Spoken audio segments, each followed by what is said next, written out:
An American hero risked arrest outside of the White House to defend your First Amendment rights. I'm Eliza Orland's career public defender for 15 years in Manhattan. On Monday, Donald Trump signed an executive order directing the Justice Department to aggressively prosecute people who burn the American flag. Just hours later, a 20-year Army combat veteran named Jay Carey walked up to Lafayette Park right outside the White House and burned an American flag in protest.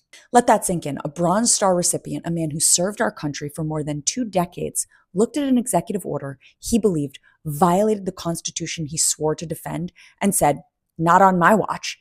It took real courage to literally put his freedom on the line to test whether the First Amendment still means something in this country. And you know what Jay Carey said as he lit that flag? "I fought for every single one of your rights to express yourself in however you feel." I'm burning his flag as a protest to that illegal fascist president that sits in that house.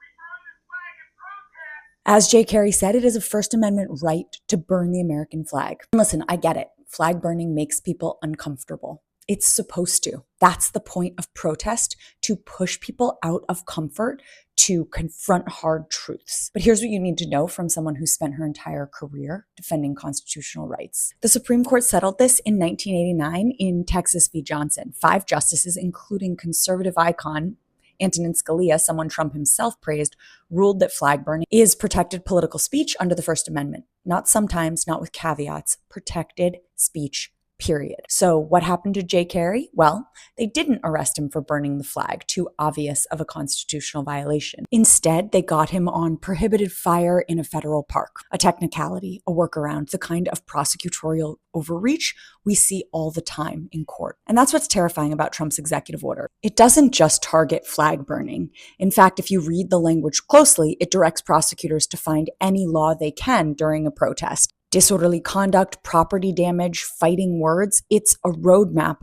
to criminalize protected political speech. This is how democracy dies, not only with midnight raids and grabbing people off the street, though we're seeing those too.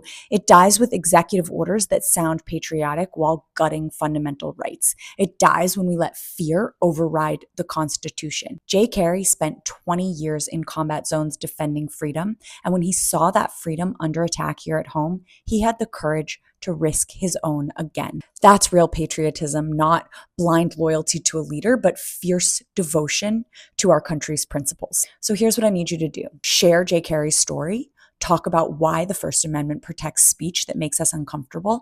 Call your representatives, demand that they speak out against this unconstitutional overreach. Because if a decorated combat veteran can be arrested for exercising the very rights he fought to protect, then none of us are safe. And the flag he burned, it represents a country where that arrest should never have happened. Please make sure you're following me for more, because I will keep fighting for your constitutional rights, even when it's uncomfortable, especially when it's uncomfortable.